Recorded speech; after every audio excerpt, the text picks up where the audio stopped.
kita tuh dikasih anggaran itu efektif nggak? Efeknya apa? Efeknya kalau lama-lama dari tahun ke tahun, kemudian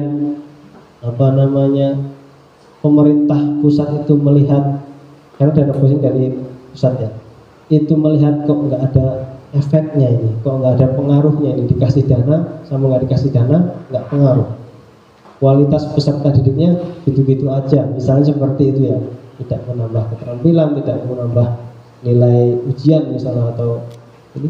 Nah ini bisa jadi ini akan dievaluasi. Berarti penggelontoran dana bos ini tidak efektif. Gitu. Memang dana bos sudah terjadi beberapa tahun yang lalu.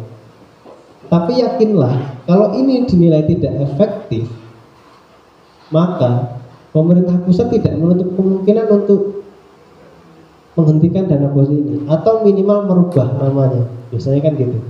Nanti presiden disuruh diganti namanya. Kalau itu dinilai tidak efektif, maka saya menitikberatkan ini dari pengelolaan dana bos ini sebisa mungkin untuk efektif, ada pengaruhnya lah, ada efeknya. Seperti.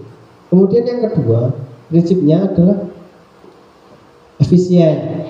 Ya, efisien itu kalau beli misalnya beli meja ini harganya 10.000, terus di sana ada harganya 8.000, kenapa kita beli yang 10.000 padahal dengan kualitas yang sama? Nah, itulah ya kira-kira itu. Nanti itu juga akan kita nilai, Pak. Itu akan juga kita nilai karena di beberapa sekolah yang lalu kita temukan ya, Mas Eko ya, pembuatan pokoknya peralatan olahraga lah, yang menurut kita ini sangat gak efisien sekali gitu loh, ngurus pro lah kalau istilah orang Jawa, sia-sia gitu loh. Nah ini juga harus diperhatikan, keefisienan ini harus diperhatikan. Kemudian yang ketiga, fleksibel.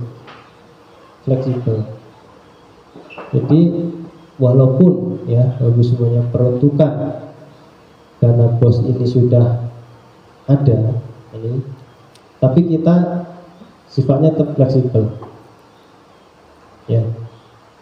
Tapi bukan berarti fleksibel itu kemudian kita belinya situ di rencana itu di RKS-nya itu beli meja, kemudian di belanjanya itu dibelikan yang bendera gitu, itu nggak fleksibel namanya. Nah, tetapi kalau fleksibel di sini misalnya dibelikan meja yang seperti ini, tapi ternyata dapat meja yang lebih panjang gitu misalnya. Nah ini gitu kira-kira dengan ongkos yang sama gitu. Kira-kira kita nggak menyimpang dari RKS gitu, maksudnya fleksibel ini tadi. Jadi nggak kemudian harus plek, daripada plek tetapi ternyata bohong, mendingan asli tapi agak berbeda, nggak apa-apa gitu. Yang penting itu tujuannya sama untuk peserta didik. Kemudian transparan. Nah ini transparan udah tahu lah ya. Transparan ini menjadi momok kadang-kadang bagi kita semuanya ini, para pengelola dana pemerintah ini ya. Kadang-kadang kita ini sudah jujur, kita sudah benar, masih dituduh tidak transparan ya gitu. Tetapi transparan dalam hal ini maksudnya adalah bukan kok semua laporan pertanggungjawaban keuangan itu semua orang boleh tahu, tidak Pak gitu ya. Tetap tidak, pada prinsipnya tetap tidak gitu ya.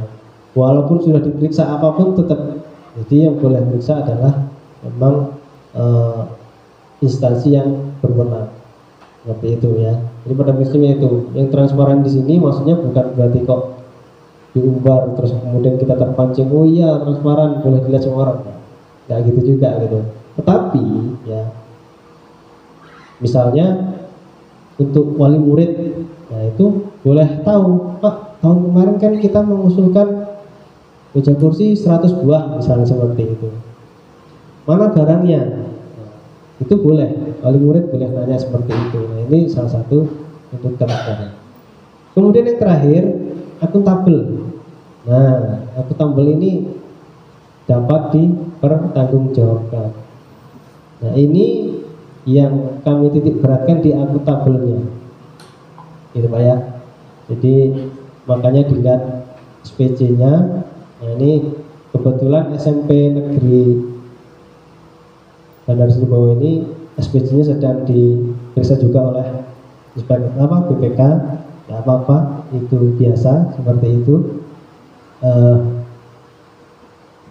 Kalau kami pun sering kayak gitu, misalnya sedang diperiksa